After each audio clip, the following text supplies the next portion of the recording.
A Sônia está pedindo aí para dar uma renomeada nos nomes, né, Sônia? Para a gente saber quem é quem, né, de onde está. Maiara, seja bem-vinda, né? Bom, sejamos, né, cada uma aqui bem-vinda, né, nesse espaço. Nós já começamos com esse convite super bonito aí que a Soraya está fazendo para a gente. Mas eu queria propor também que o nosso encontro de hoje, eu gostaria que a gente pudesse oferecer ele para uma pessoa que, do seu jeito, à sua maneira, eu acho que tem absolutamente tudo a ver com o que a gente tem estudado, né? Com o Pepe. A gente sabia que ele estava indo, né?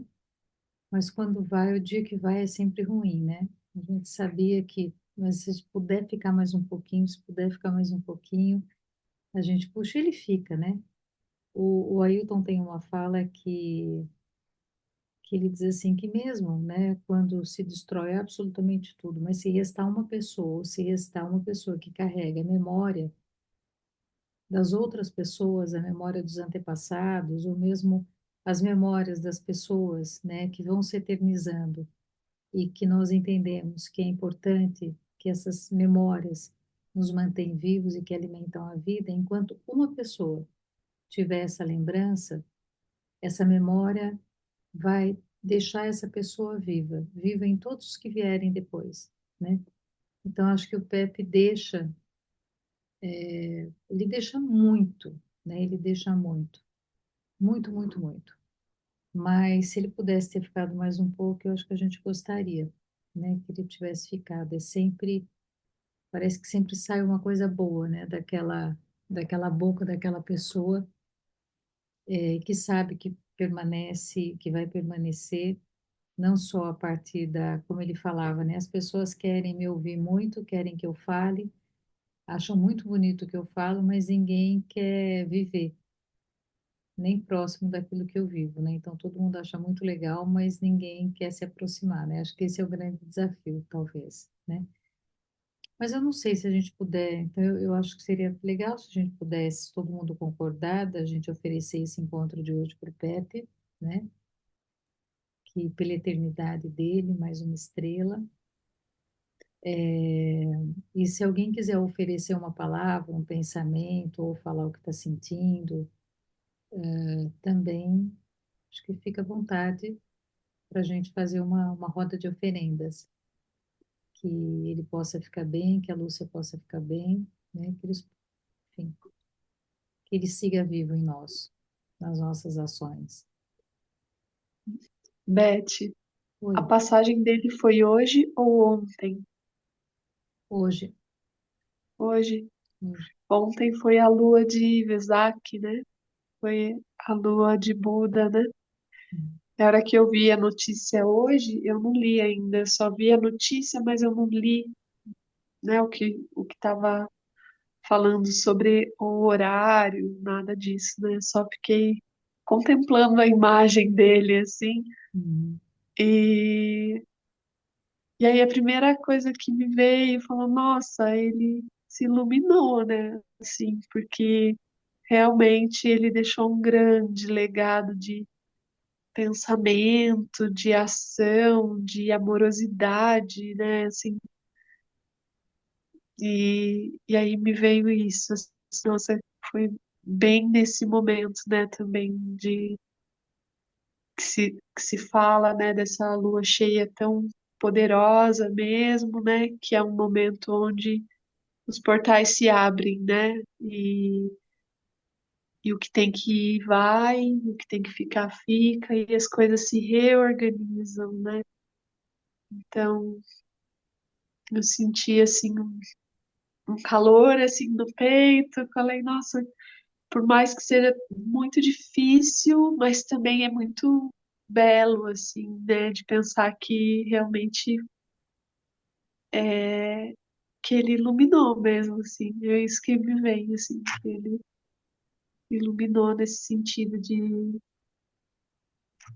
não passou por tanto sofrimento, acredito, né, nesse Acredito que foi algo assim, uma entrega, né? Um momento de entrega. Muito lindo, muito bonito. Oi, Té.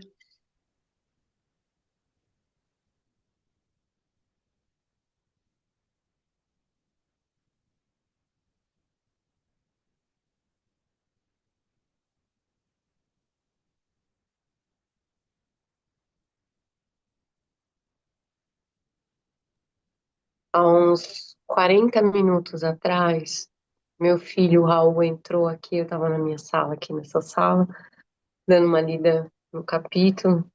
Aí ele entrou e perguntou assim: Mãe, quem que é Pepe Mujica? Aí eu falei: Por quê, Raul? Ele: Porque a minha tia Caliméria, o meu pai, o meu avô, tá todo mundo colocando adeus ao Pepe no Instagram. Quem que é? Ai, nossa, e aí foram 40 minutos, né? Assim, contando para ele quem era o Pepe, qual que era a participação do Pepe, por que que o pai dele, o avô dele, a tia dele estavam fazendo essa referência ao Pepe. E eu vi ele, assim, ó, ele foi companheiro do Fidel, ele foi todas pessoas que já estão mais perto do Raul, assim, né? O Che, o Fidel. E fui colocando ele em contato com o Pepe através, assim, que ele foi visitar o Lula na prisão. E o Raul foi, e que o que ele falava era palavras cheias, e que ele sempre tinha algo para dizer, que valia. E o Raul foi iluminando, assim, ganhando a dimensão de quem era o Pepe. E ele foi entristecendo junto comigo, assim, foi um momento, assim, bonito, a gente acabou de passar por isso, assim. E aí eu falei, vou ver uns vídeos, e agora ele tá lá vendo o vídeo do, do Pepe. Então, casa muito com o que a Beth está falando, né? Assim, tem uma nova geração e é nosso legado, é um legado que a gente carrega que é importante passar para frente, para os próximos. O Raul tem 14 anos. Ele viu, ele tá vendo o final junto com a gente de uma geração de pessoas iluminadas, né? Se despedir do Fidel, se despedir do Pepe, e se despedindo, assim.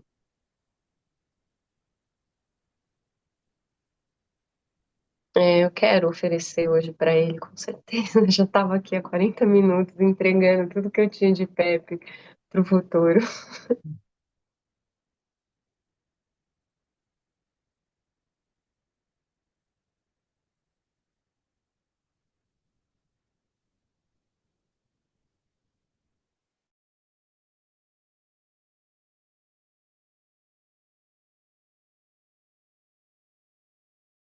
E quem conhece o Raul sabe que ele é um cara da oratória, meu filho. Ele é um cara da oratória.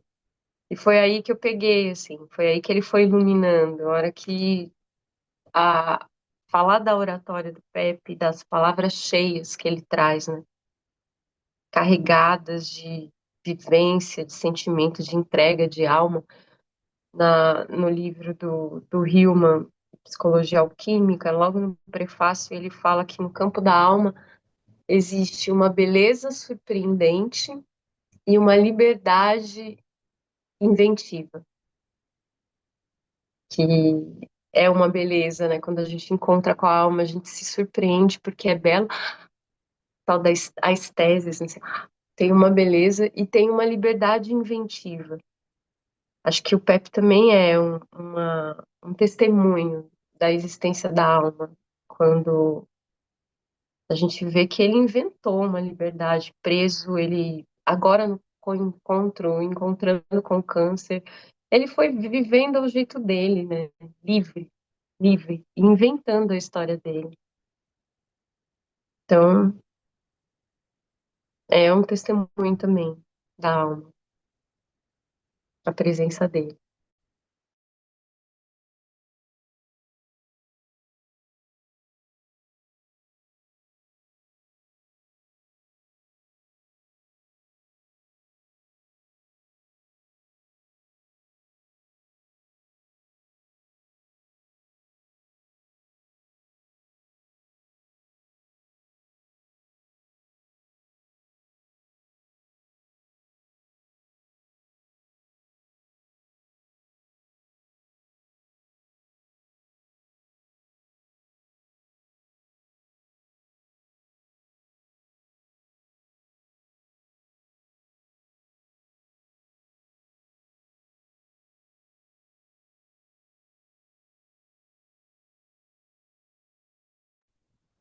A Ju falando em alma agora, eu queria falar uma frase de Patanjali.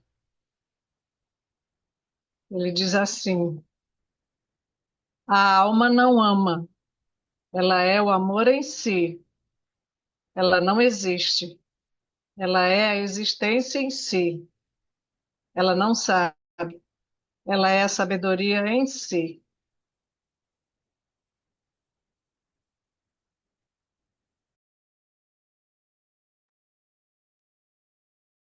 Para o Pepe.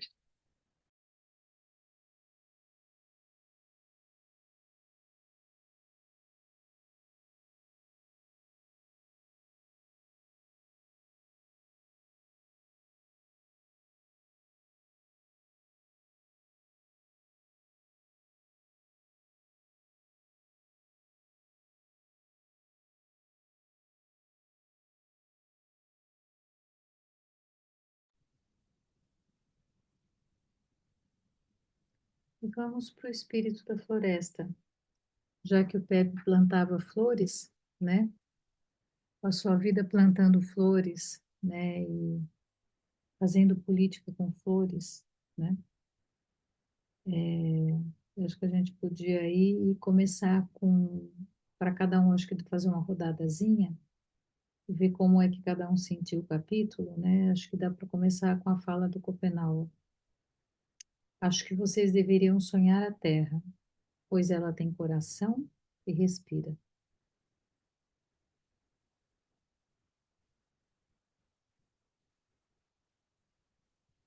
Como é que esse capítulo chegou para cada um?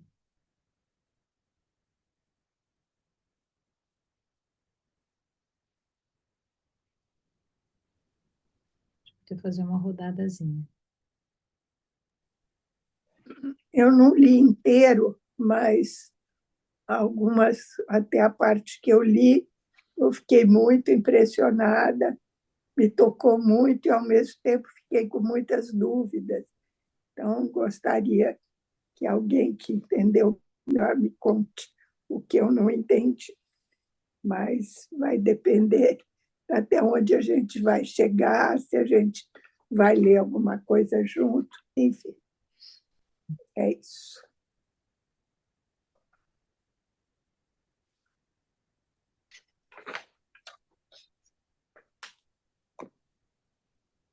Acho que uma coisa interessante, Sônia, é a gente saber, né, se a maioria leu, se não leu, porque daí também ajuda a gente a definir, né, se a gente parte para a leitura do texto ou se a gente vai comentando, né, e lendo alguns trechos somente, né?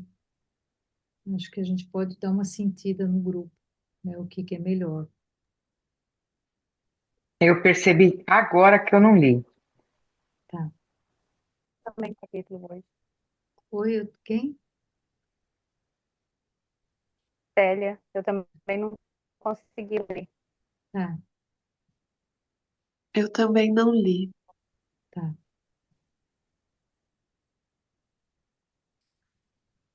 Eu tinha lido já faz algum tempo e eu não consegui reler, e a minha memória não anda tão boa assim, então acho que não sei se a gente retoma o texto.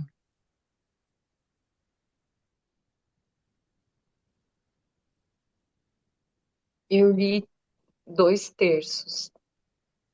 Faltou um terço para terminar de ler. Hum. Ou então, pelo visto, a maioria ou não leu, ou não lembra, ou não acabou. Então, talvez valha a pena a gente ler É. junto. Desculpa. Boa noite a todas. Estou chegando agora. Eu não tenho livro, então não li, mas estou aberta para receber o que for.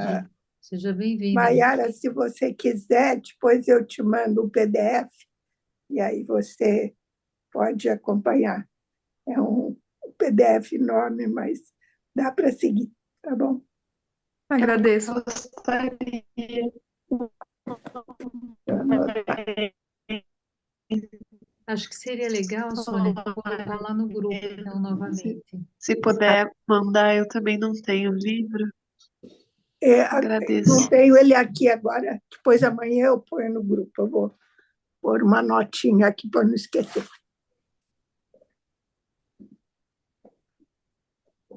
Olha, eu vou propor que a gente. Tudo bem se a gente fizer a leitura para todo mundo? Para quem leu, tudo bem?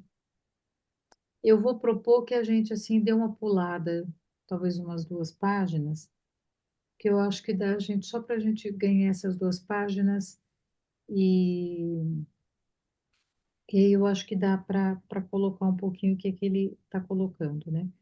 Eu acho que esse capítulo, o Schopenhauer, essa fala inicial dele, né, que ele teve em Boa Vista, né, eu acho que dá o tom do capítulo, né? Porque ele fala do pensamento, assim, o que que diferencia os xamãs dos não xamãs, né? Ou o que diferencia da pessoa que, de fato, compreende a Terra como um ser vivo, né?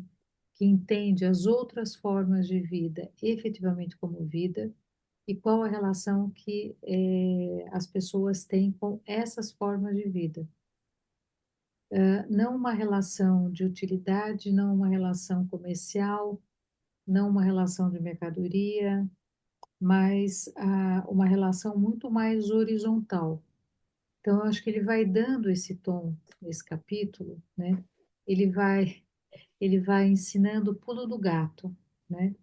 Se é que é preciso ensinar ou se é que se ensina, mas eu acho que ele vai dando o pulo do gato, né? E ele já começa esse pedacinho que eu vou propor que a gente pule, para a gente ganhar aí umas paginazinhas, né?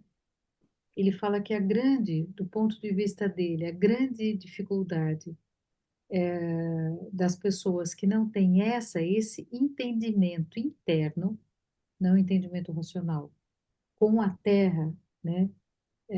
Os não indígenas, né? Aqueles que têm os ocidentais, né? Os brancos, é que os pés, né? Os pensamentos, o pensamento ele não pode ir muito longe. A relação com as outras formas de vida, ela não consegue ter aprofundamento,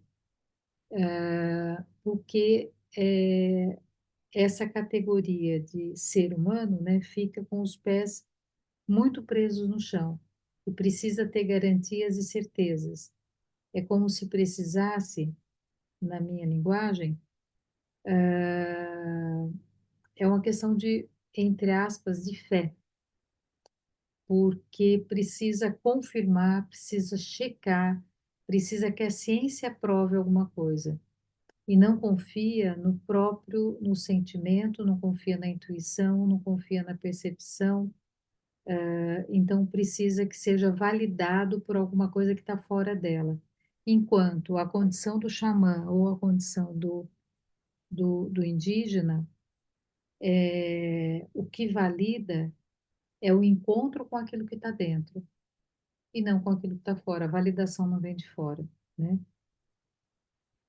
E aí eu proponho que eu vou ler esse parágrafo, como o meu livro é digital, eu não sei onde está no livro físico, no PDF, se alguém puder tentar localizar, é logo no início, acho que a gente pula talvez umas 2 páginas.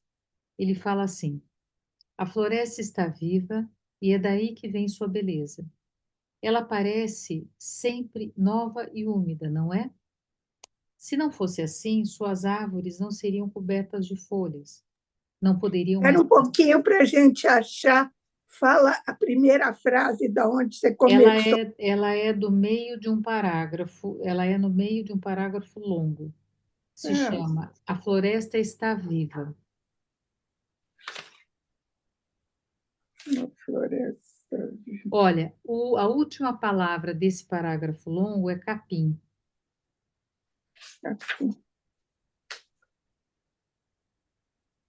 É no início do capítulo, talvez umas 2 páginas. Ah, Não, já é bem no comecinho, é é o, página 468. é, É bem no primeiro é o parágrafo, né, primeiro Sim? parágrafo. Isso, então, é no final dele. Hum, A floresta está viva. Deu para localizar? Tá. sim, A floresta sim. está viva e é daí que vem sua beleza. Ela parece sempre nova e úmida, não é? Se não fosse assim, suas árvores não seriam cobertas de folhas. Não poderiam mais crescer, nem dar aos humanos e aos animais de caça os frutos de que se alimentam. Nada poderia nascer em nossas roças. Não haveria nenhuma umidade na terra, tudo ficaria seco e murcho, pois a água também está viva. É verdade. Se a floresta estivesse morta, nós também estaríamos, tanto quanto ela. Ao contrário, está bem viva. Os brancos talvez não ouçam seus lamentos, mas ela sente dor como os humanos.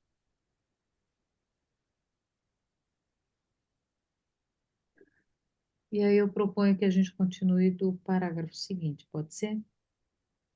Tá, eu sugiro que uma pessoa leia e outra leia as notas. Eu posso ler as notas, se vocês quiserem.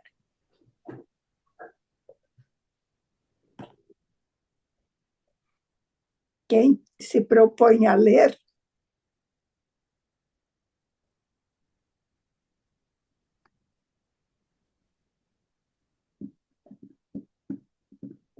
A gente pode fazer uma rodada aí, né? Alguém começa, a hora que dá uma cansadinha, para e a gente vai rodando na leitura.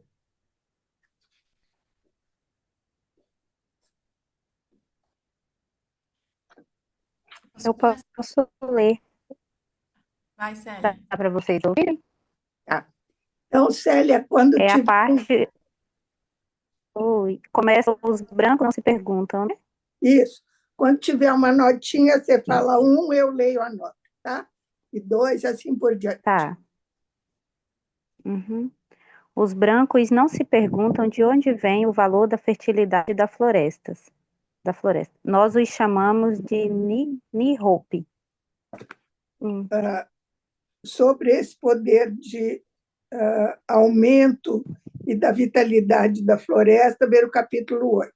É possível ali, mas, aliás, aproximá-lo da noção maori de House, de Ru da floresta, finalmente revisitada por Jeffrey e tal. Devem pensar que as plantas crescem sozinhas, à toa. Ou então acham mesmo que são tão grandes trabalhadores que poderiam fazê-las crescer apenas com o esforço. Enquanto isso, chega a nos chamar de preguiçosos, porque não destruímos tanto as árvores quanto eles. Essas palavras ruins me deixam com raiva. Não somos nem um pouco preguiçosos. As imagens de Saúva Coio e do largato Wayamaka moram dentro de nós. 2.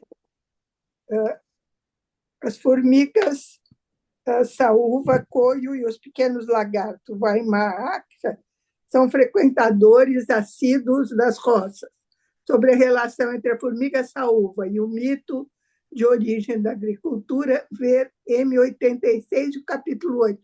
Esse M eu esqueci o que é. Ele remete para alguma coisa que agora não sei o que é. E sabemos trabalhar sem descanso em nossas roças, debaixo do sol.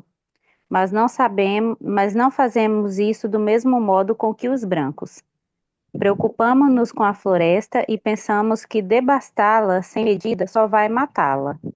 A imagem de Omama nos diz ao contrário.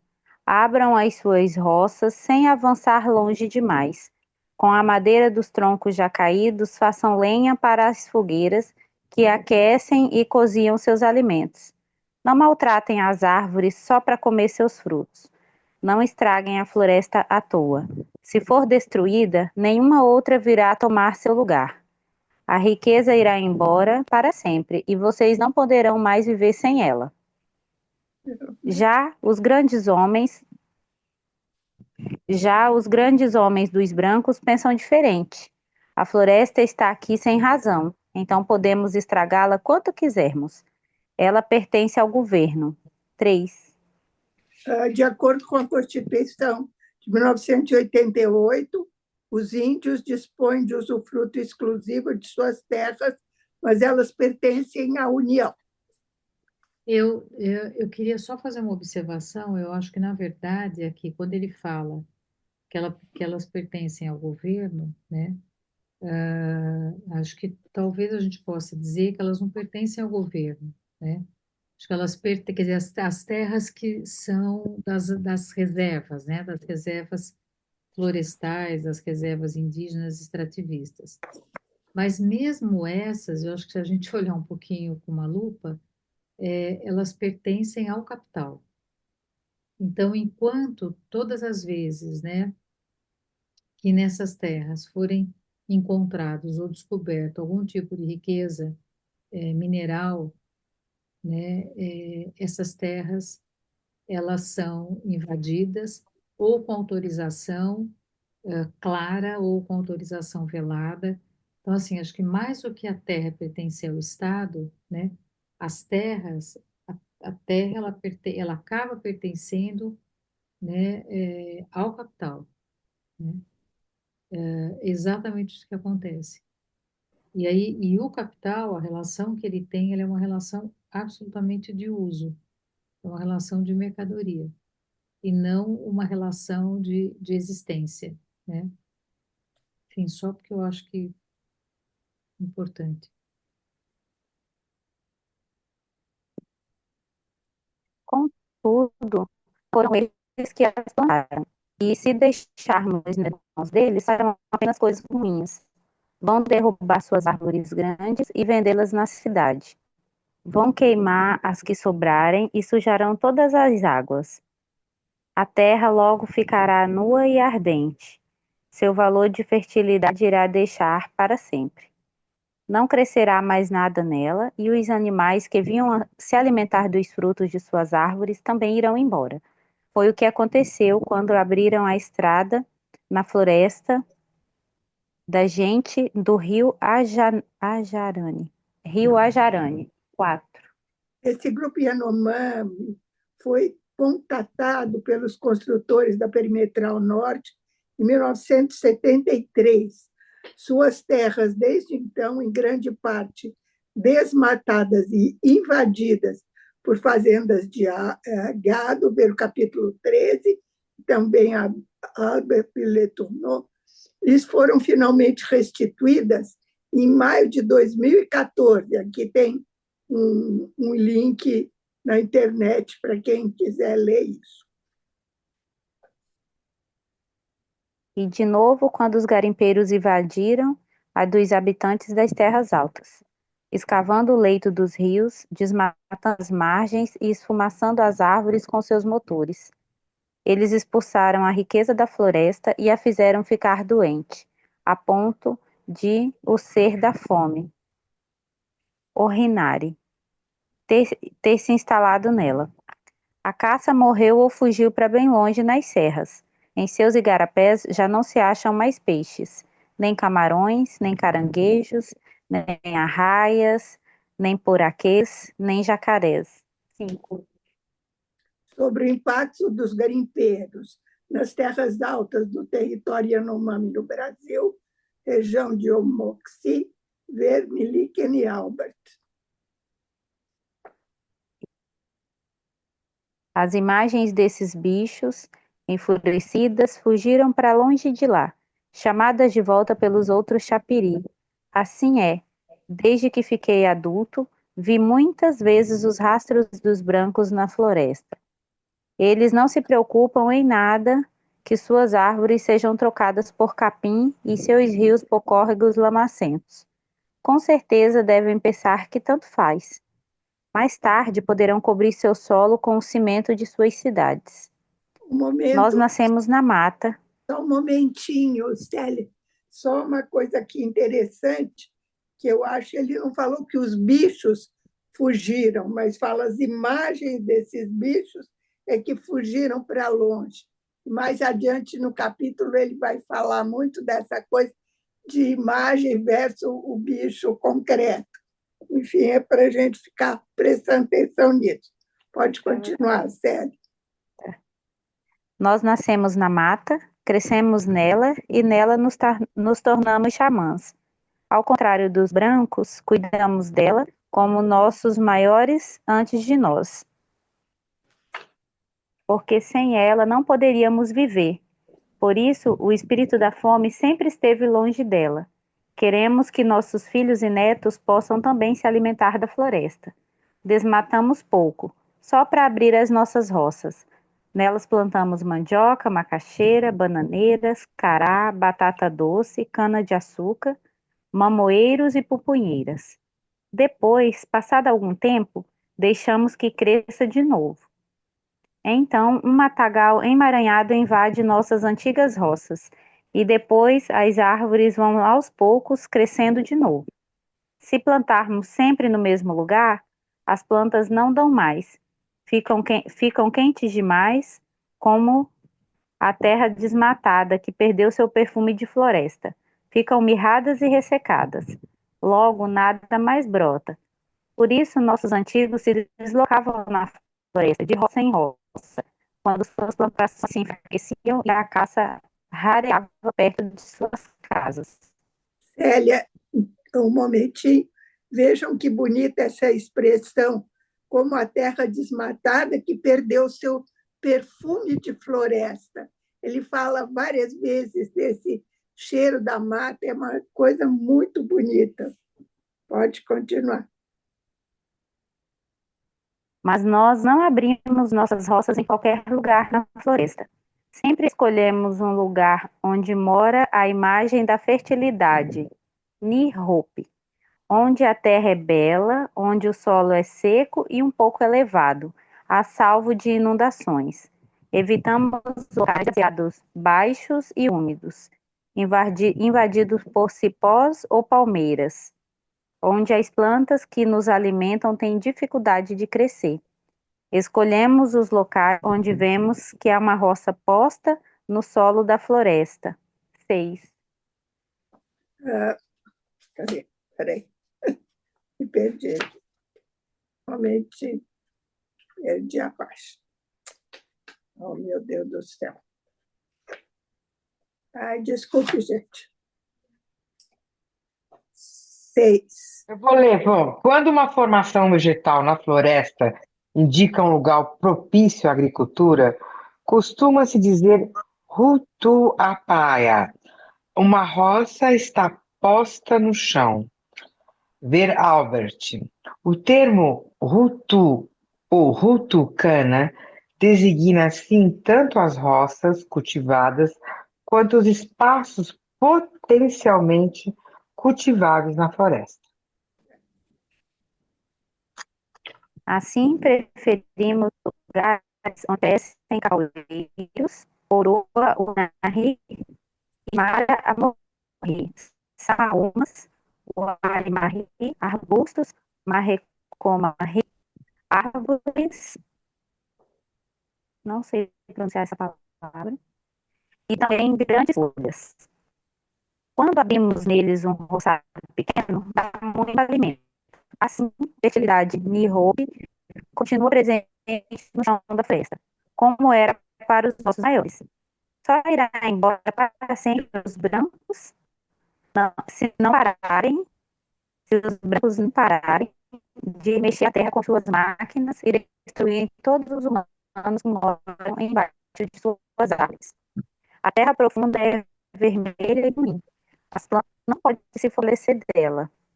O valor da fertilidade na floresta está na parte do solo que fica na superfície. Sai dela um sopro de vida úmido que chamamos de Uarahi. 7. O avari designa a emanação fria e úmida da terra da floresta. É Uriri Wixia, o sopro vital da floresta. Shivaripo Wixia, o sopro vital do espírito do caos, ou Moto Uri Wixia, o sopro vital do rio do mundo subterrâneo. Esse ar frio vem da Ô, escuridão do gente, mundo de baixo.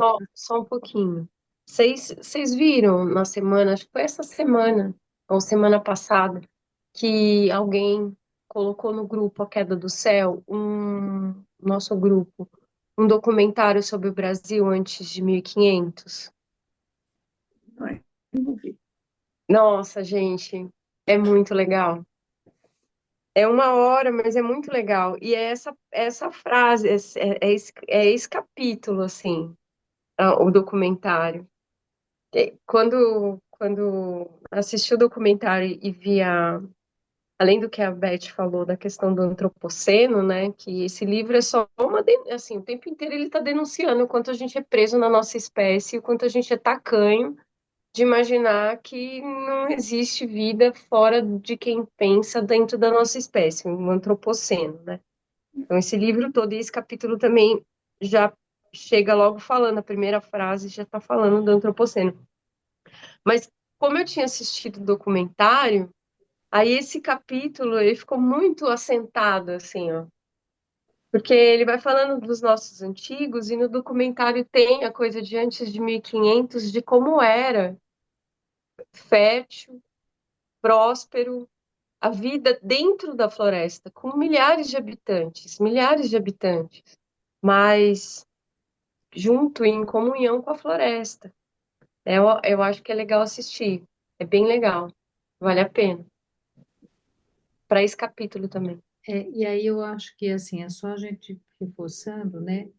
Qual é a ideia de prosperidade, né? Teve um encontro que a Neuza, né, estava falando da, estava falando, enfim, do lado de lá, né, do Oriente aí do mundo, né? E assim, qual que é a ideia, por exemplo, de felicidade, né? Por que que o Butão é o país mais feliz? É considerado, né, um país de grande felicidade, não é o mais feliz do mundo, mas de grande felicidade. Dizer, a ideia de felicidade, a ideia de prosperidade, ela está ligada a valores dos quais nós nos distanciamos, né? Então, viver da terra, ou viver com a terra, não é viver da terra, mas é viver com a terra, significa valores daquilo que, de fato,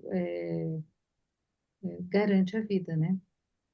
O que é importante, que acho que é uma das coisas, já que a gente, né, tá oferecendo esse encontro para o Pepe, é uma das coisas que ele fala, né? Quer dizer, quem é que poderia, né? Ele divide o rancho dele com uma família que precisava mais do que ele. Ele dividiu a casa dele, sem nenhum governo ter ameaçado, né? Ou ter dito que ia dividir os quartos de uma casa. Ele, enfim, uma família precisava mais do que ele e ele não precisava. A família dele não precisava de todo aquele espaço, então ele cedeu uma parte para uma outra família morar. Simples, né? Muito simples, nada complexo, né?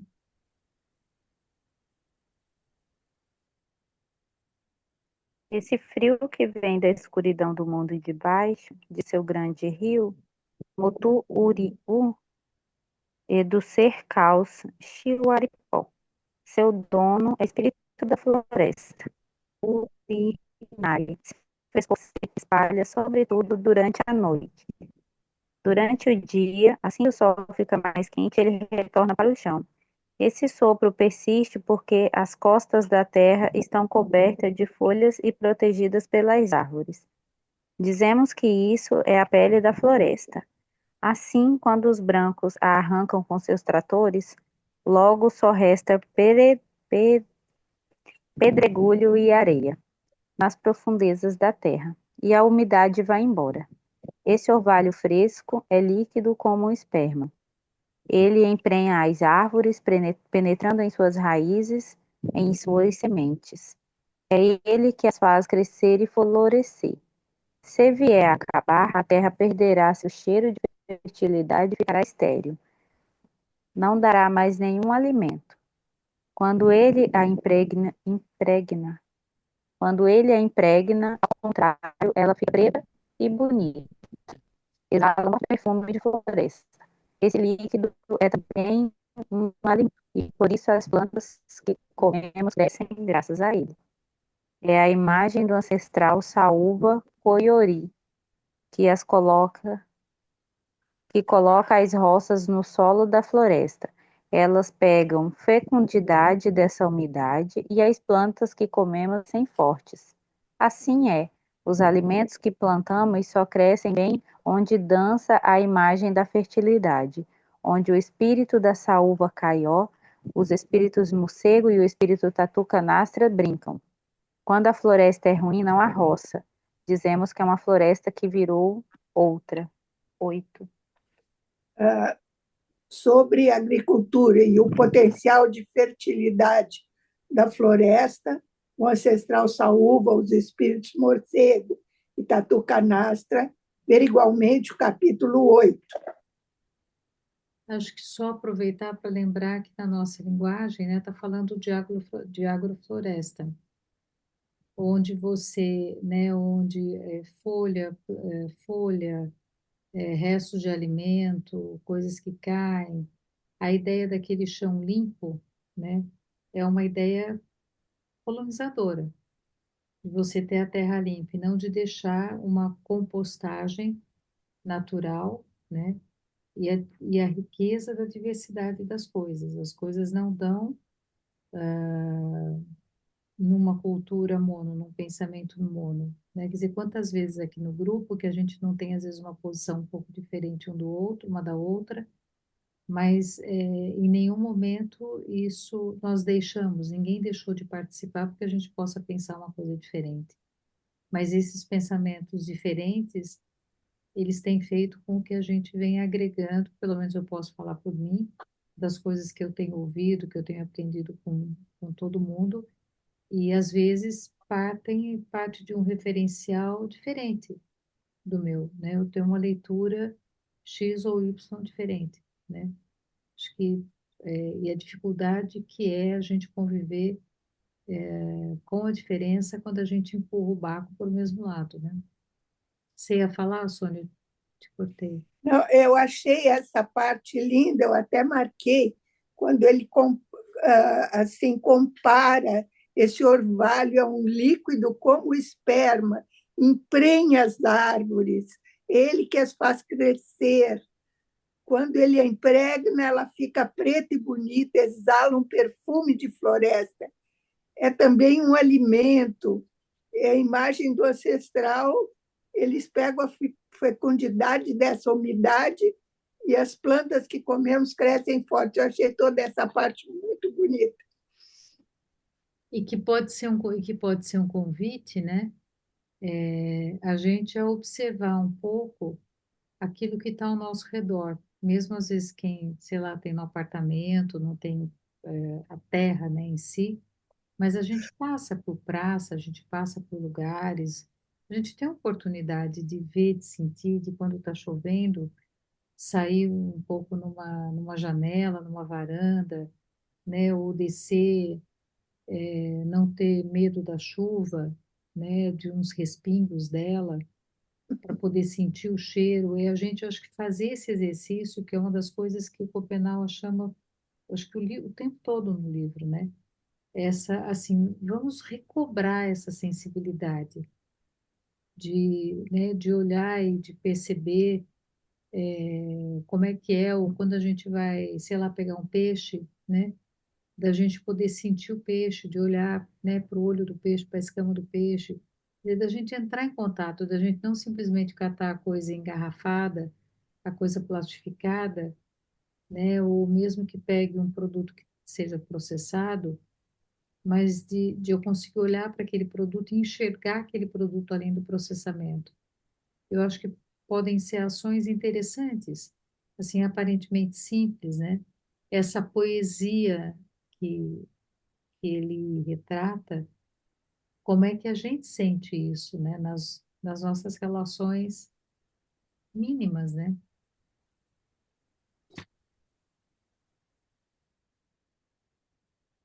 A floresta não cresceu por si só à toa, como eu disse.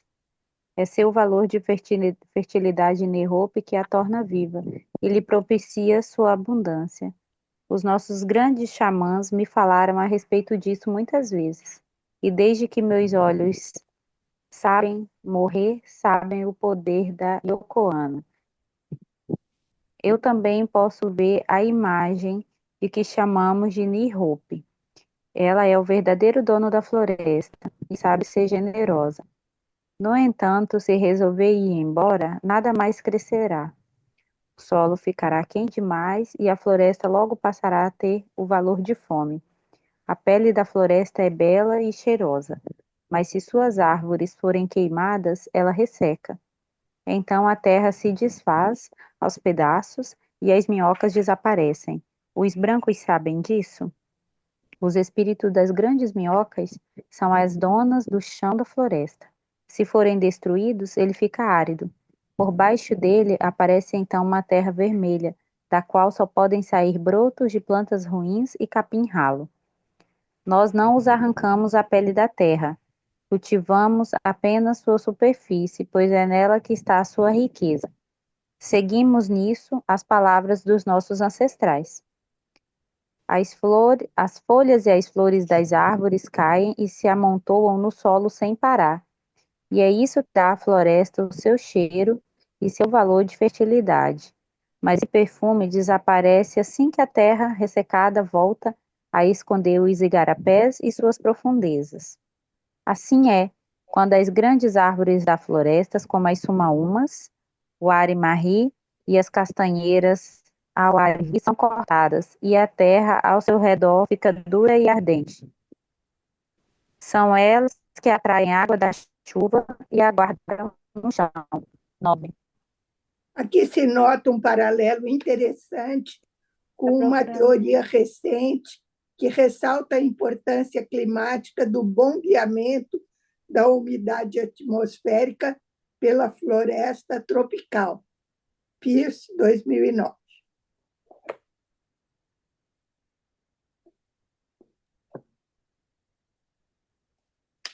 Espera aí que agora eu que me perdi. Depois da nota Vou 9, responder meu no irmão. fim da página 471. Achei. As árvores que os brancos plantam, as árvores que os brancos plantam, mangueiras, coqueiros e laranjeiras, cajueiros não sabem chamar a uva. Elas crescem mal, espalhadas pela cidade em um estado de fantasma. Por isso só há água na floresta quando ela está saudável. Assim que seu solo é desnudado, o espírito do sol, Moti-Okari, queima todos os seus rios e igarapés. Seca-os com sua língua ardente através de engolir seus peixes e jacarés. Depois, quando seus pés se aproximam da terra, ela começa a assar e fica cada vez mais dura. As rochas das montanhas esquentam a ponto de rachar e explodir.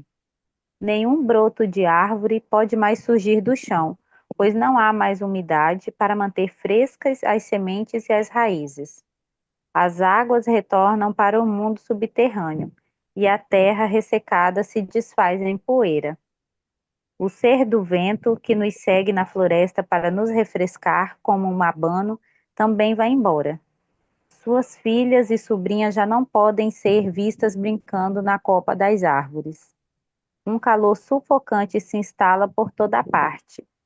As folhas e as flores amontoadas no chão do solo secam e se contorcem. O odor fresco da terra desaparece aos poucos, mas nenhuma planta cresce, não importa o que faça. A fertilidade da floresta vai embora para longe, volta para o lugar onde veio a existência. Vai para outras terras, outras gentes ou até mesmo para as costas do céu, junto dos fantasmas. Por isso, onde os brancos comeram toda a floresta, eles mesmos acabam sofrendo de calor, de fome e de sede. Seus ancestrais não lhes transmitiram nenhuma palavra de sabedoria sobre ela. Por isso, no final, eles só sabem fugir para longe dela, de volta para a cidade. Eu achei linda essa Alguém quer continuar? imagem. É, só voltando um pouquinho aqui, eu achei linda essa imagem, o ser do vento que nos segue na floresta também vai embora, suas filhas e sobrinhas já não podem mais ser vistas brincando na copa das árvores. Quer dizer que até o vento é animado, é uma coisa realmente incrível esse livro, é incrível. Quem quer ler no A lugar da floresta, Célia? Alguém quer dar uma trégua para a Célia? Eu posso, pessoal. Então, Vamos lá. e eu continuo com as notas, que é pouquinho. A floresta é de Omama e por isso tem um sopro de vida muito longo que chamamos Uxia. É a sua respiração. O sopro dos humanos, ao contrário, é muito breve. Vivemos pouco tempo e morremos depressa. Já a floresta, se não for destruída sem razão, não morre nunca. Não é como o corpo dos humanos. Ela não apodrece para depois desaparecer. Sempre se renova. É graças à sua respiração que as plantas nos alimentam, que nos alimentam podem crescer. Então, quando estamos doentes, às vezes tomamos seu sopro de vida emprestado para que nos sustente e nos cure. É o que os xamãs fazem. A floresta respira, mas os brancos não percebem. Não acham que ela esteja viva. No entanto, basta olhar para as suas árvores com as folhas sempre brilhantes. Se elas não respirassem, estariam secas. Esse sopro de vida vem do centro da Terra, que é o antigo céu Utucarra, número 10. Alusão à queda do antigo céu, que no primeiro tempo veio a formar o atual nível terrestre. Ver capítulo 8. Ele se espalha por toda a sua extensão e também ao longo de seus rios e igarapés. Por onde esse frescor da imagem da terra se espalha, a floresta é bela.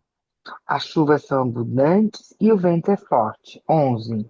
A palavra uriri arremete, não, uriá remete à floresta e à terra que a suporta, ao passo que machita designa o solo, a terra no sentido pedológico. Eu fui ver o que quer dizer pedológico, quer dizer estudo do solo no seu ambiente natural.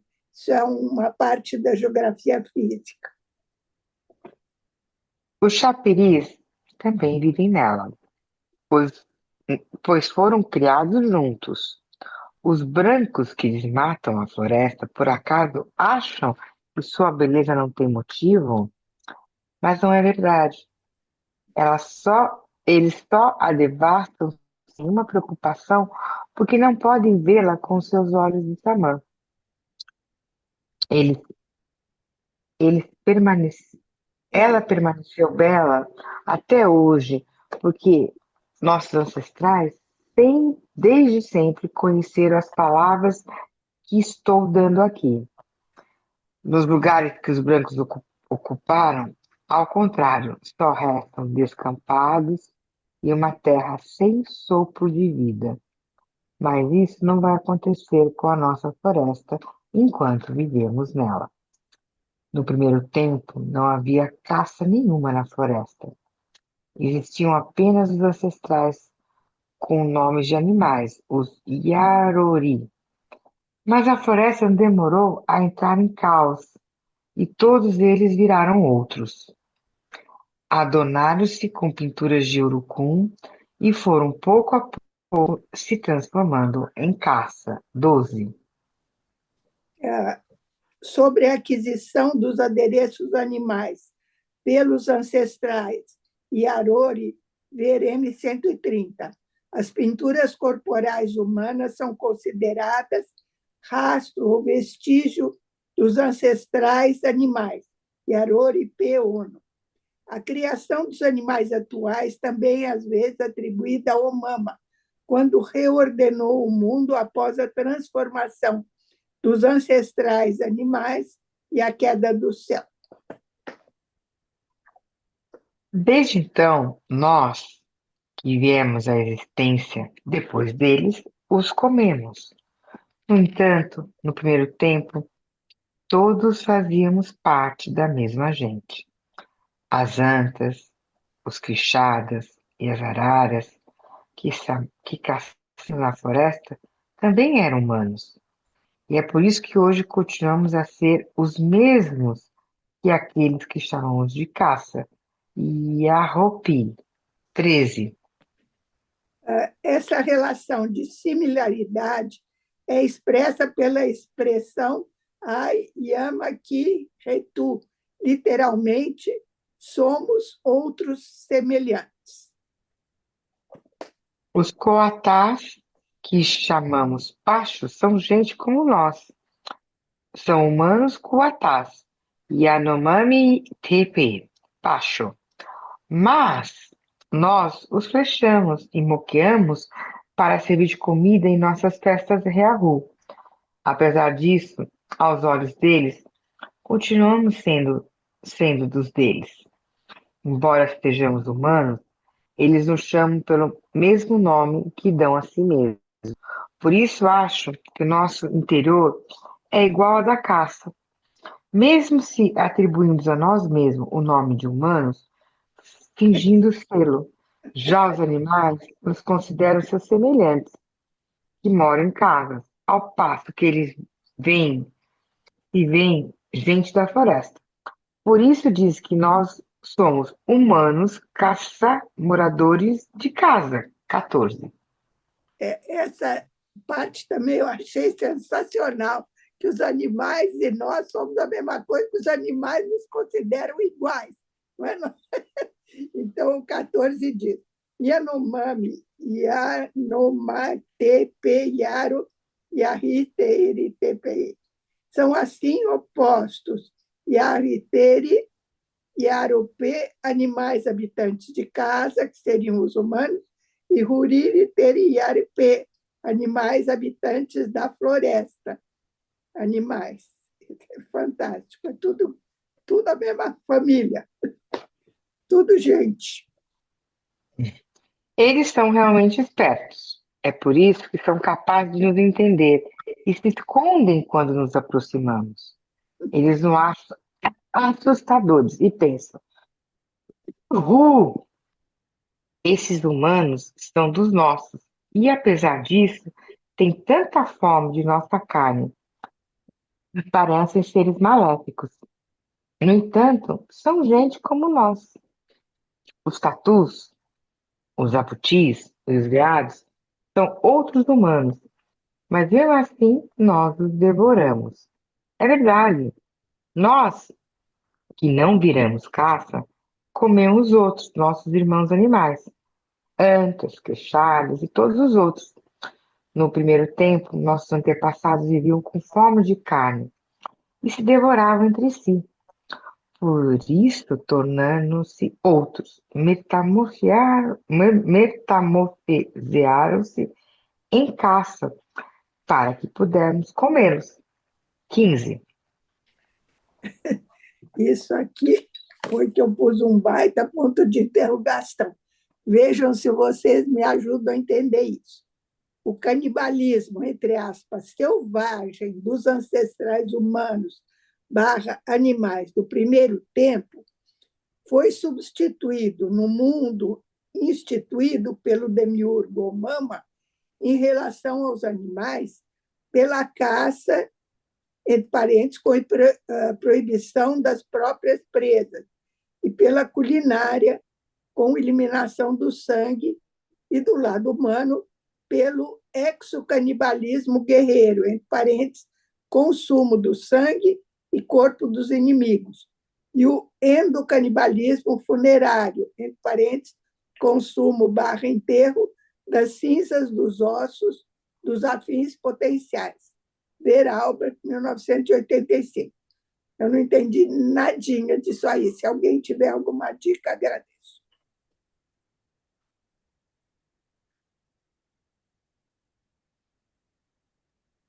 Olha, Tony, o que eu entendi, olha, veja, havia no início um canibalismo em que os humanos comiam os humanos, né? E isso, quando o Demiurgo cria essa cosmogonia, que é o Mama, ele, então, ele criou uma certa ordem na história, né? Então, assim, em relação a... Então, pelo que eu sei, ele não pode comer o que ele caça, ele tem que dar, o caçador, ele entrega o que ele caçou para outra pessoa. Na culinária, eles têm que tirar o sangue, né? E no lado do humano, quer dizer, o guerreiro que ele consome o sangue e o corpo dos inimigos, né?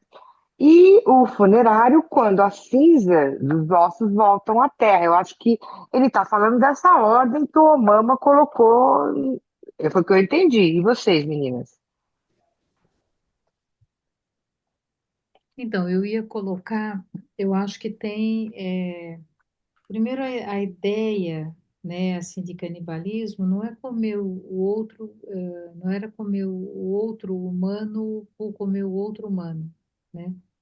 Mas eu acho que eu vou um pouco no caminho do que a Marta colocou, mas as coisas existem rituais para as coisas, como, por exemplo, Isso. né, o ritual de morte para os Yanomamis, assim como para algumas outras etnias, significa que quando é feito todo o funeral, as cinzas daquela pessoa, ela é misturada com o alimento e ela é ingerida, é uma maneira de ter aquela pessoa dentro de si.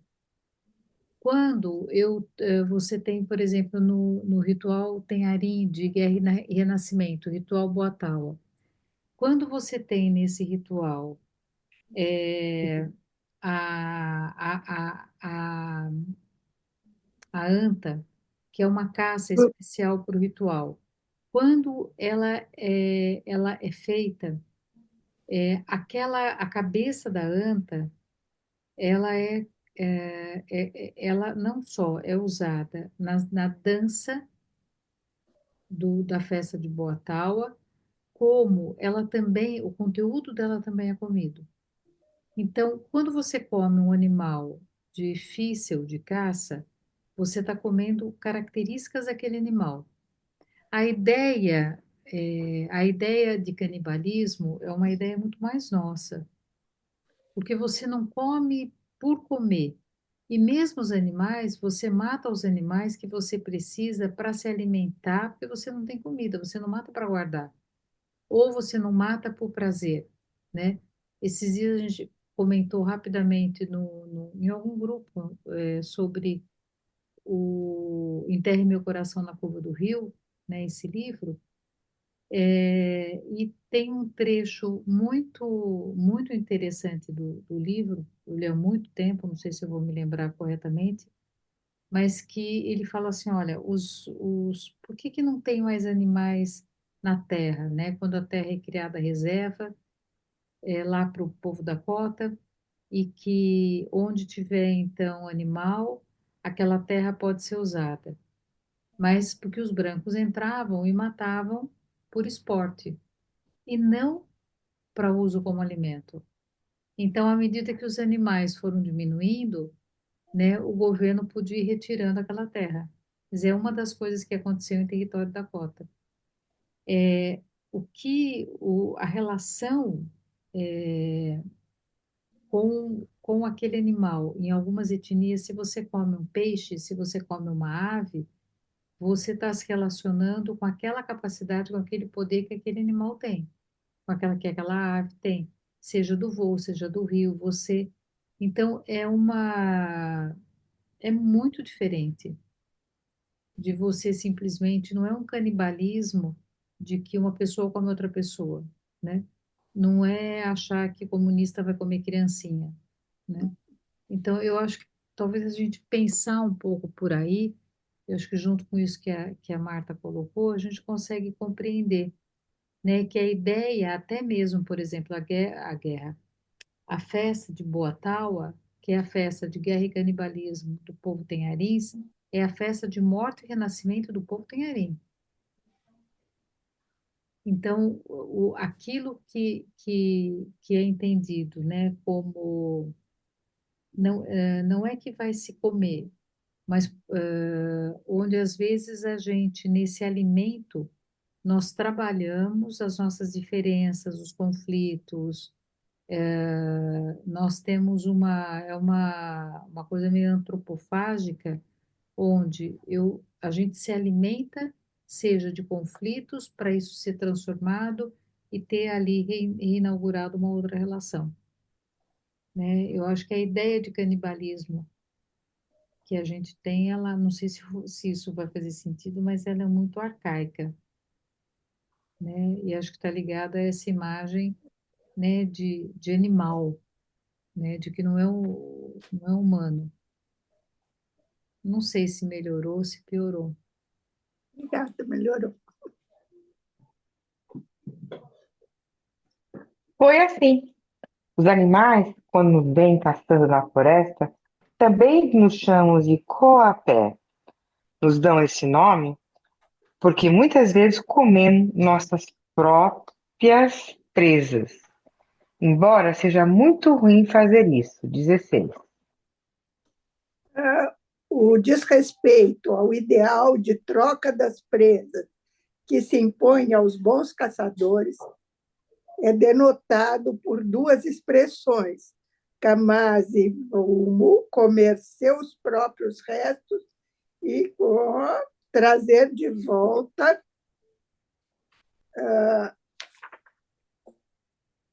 a si. É bem provável que o termo KP derive da mesma raiz que esta última expressão, do verbo kohai, trazer de volta.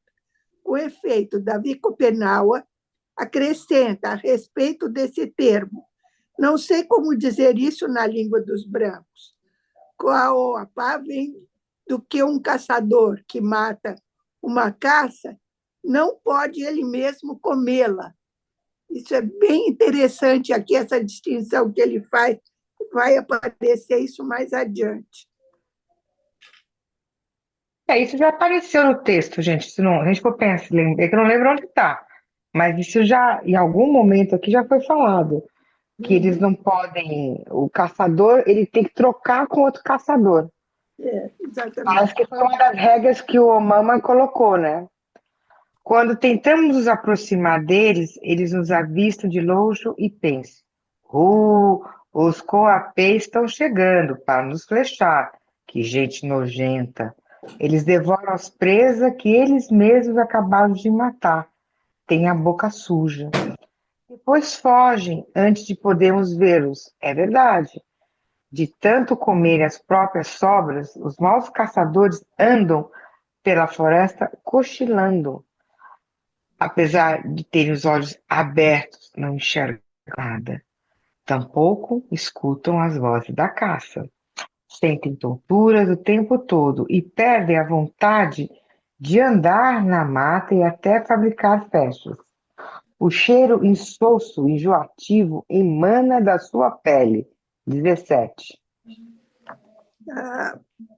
Cheiro atribuído também aos ovos e ao peixe cru. Os animais temem se sujar pelo contato com eles. Por isso, nunca se mostram para eles. Ficam afastados e os observam de longe, enquanto eles andam sem rumo pela floresta. Esses maus caçadores só querem ficar na rede e dormir. Mesmo se acabam indo para a floresta de vez em quando, nunca matam caça alguma. Suas flechas se perdem no topo das florestas e, por preguiça, eles as deixam lá. Não conhecem mais a mata e os animais não gostam deles. Ao contrário, assim que a caça avista um homem generoso que dá todas as suas presas aos outros, apaixonam-se por ele e vai ao seu encontro, exclamando com alegria: Pei, pei, pei, pei! Eis o espírito gavião Carromari, vem vindo um ser das águas, é nosso amigo Urri-Imamari, o ser da floresta. Olhe, um grande caçador se aproxima. 18. Ah, Co- Kaomari é o espírito do gavião Roma, caçador reputado. Os seres das águas, Ia, Oriyama, Pi, Pe, são igualmente considerados grandes caçadores. Ver o capítulo 5. O ser da floresta, tal, que eu não sei falar, correspondente noturno do espírito da floresta, tal, também conota excelência cinegética. Cinegética é a arte da caça, especialmente a caça com a ajuda de cães. Considera-se que esses seres acompanham os grandes caçadores que percorrem constantemente a floresta em busca de caça. Hurihalanamai está sempre com os que dormem pouco e caçam antes do amanhecer ou no entardecer. E é por isso que a caça se deixa ver tão facilmente aos olhos do bom caçador. Eles não precisam avistar os animais de longe para flechá-los. Eles vêm ao seu encontro e se apresentam a seus olhos por conta própria. Sente saudade deles como um homem sente falta da mulher pela qual está apaixonado. Por isso se deixam flechar, sem esforço, e ficam ali felizes por isso. Não pensam, vou ser morto, vou sentir dor. Porém, quando são feridos por um caçador desajeitado e têm que fugir sofrendo, ficam furiosos. Assim é. Um grande caçador sempre acompanhado pelas imagens do gavião Kaokaham e da gente das águas. Eles jamais o deixam sozinho. Ele adormece sonhando com elas e acorda feliz por estar pensando nelas. Elas não moram no peito dele, segue-nos de longe, nas alturas, sem seu conhecimento. São elas que guiam suas flechas, sem que ele saiba. Por isso, ele sempre volta de caçadas carregado de presas. Só uma pergunta. Presa aqui nesse contexto é aquilo que ele caçou, o número de... Exato, é isso. Tá bom, tá bom. Os animais podem ficar desgostosos conosco, os humanos, se depois de termos comido, jogarmos seus ossos no mato e o suco de seu cozimento nos igarapés, de modo desrespeitoso. Sua saudade de nós acaba, e a partir de então sempre voltamos da caçada de mãos vazias. Nossos antigos eram muito mais sábios que nós. Suas esposas conversavam com zelo, conservavam com zelo grandes quantidades de ossos de caça pendurados em suas casas. Ossos de braço, de macaco, mandíbulas de queixada e externos de mutuns e inhabuaçu. Não é mais assim. Hoje em dia, estamos esquecidos desses costumes, e isso nos torna caçadores muito ruins, em comparação com nossos pais. E é isso. Essas palavras são um pouco que sei a respeito da caça. São as que ouvi contar para meus mais velhos quando bebia Iacorrana, e as que eu, por minha vez, faço ouvir a meus filhos. Se vocês não comerem a própria caça, os animais serão seus amigos. Se vocês não tiverem respeito por eles, eles tampouco irão gostar de vocês. Vocês ficarão Panema. Eu procurei Elas, essa palavra, quer dizer caçador ou pescador infeliz, ou azarado. Então, ficarão Panema. elas estão em nós desde sempre. É por isso que não matamos caça sem medida. Os brancos, ao contrário, não conhecem estas palavras e seus maiores acabaram com toda a caça que havia em sua terra. Vamos parar por aqui, pessoal? Vamos sim. São 10h27. Uma vez, uma mulher de uma mulher daqui de São Paulo falou que Ipanema tem uma conotação de depressão. É, Quando Ipanema é um estado depressivo, de desconexão. Não sei, eu não fui atrás, mas não, quando a gente fala Ipanema, Faz sentido, né? Porque fica sem capacidade de caçar, sem capacidade é, né? Faz sentido, né? e aí elas rezam Ipanema, tem todo um tratamento, uma medicina para Ipanema. muito bem. Tá. Gente, vamos lá, só para definir uma coisa. Vocês querem seguir, e aí a gente seguiria discutindo o restante do capítulo, não lendo, ou a gente fecha o capítulo e cada um lê e traz o conteúdo que quiser discutir para o próximo encontro. Mas o próximo encontro já não está marcado, Beth?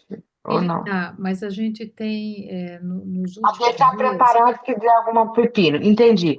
Eu acho que a gente podia cada um ler e trazer um resuminho, enfim, compartilhar fazer a com a discussão, como a Sônia, gente, a fazer a Sônia discussão como a fez. gente tem feito.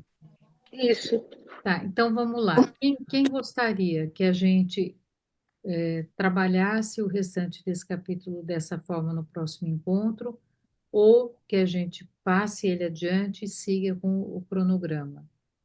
Então vamos lá. Quem gostaria de Ô, continuar? Marta, eu só não escutei o que você falou, que eu falei, que agora eu não entendi. Não, que você foi comentando as coisas bonitas do texto, né? O jeito que você foi falando, essa frase, esse contexto, É, a beleza das imagens, né? isso, a Esse é gente um exemplo, comentando o né? texto. Se a gente comenta o texto, né, segue comentando esse texto no próximo encontro, ou se a gente vai para o capítulo seguinte. Então vamos lá. Vou pedir para levantar a mão. Opção primeiro, a gente segue nesse texto no próximo encontro, sem ler, mas a gente termina de ler em casa e aí a gente vem para a discussão só do texto. Essa é a opção um. Quem prefere essa opção, levante a mão e fique com ela. Já ganhou, está resolvido. Então Acho que é unanimidade.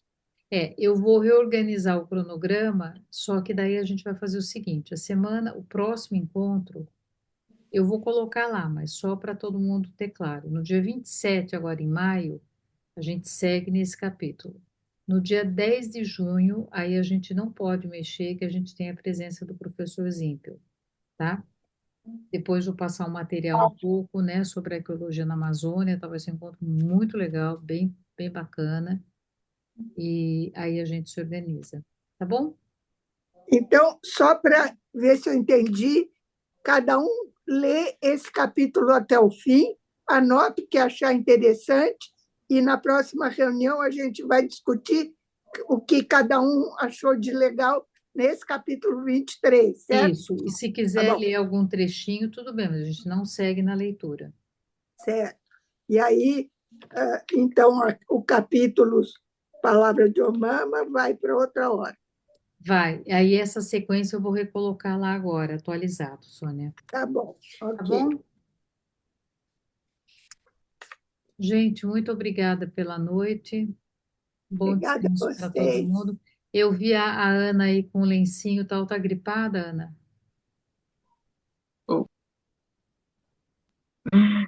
Tô bem gripada, assim, tô Eu aqui. vi aí com o lencinho assim, falei, ih, a Ana tá. É, tô bem Olha, congestionada. Eu até ia comentar com a da Soraya da outra vez, ela me sugeriu o óleo de melaleuca para cheirar e ajudou bastante, assim, deu uma boa aliviada. Fica a ah, dica para quem legal, precisar. legal. Que Tá bom. bom, gente? Boa noite. Gente, boa noite. Obrigada. Um beijo, bom descanso. Obrigada. Tchau, tchau. Nemegueri.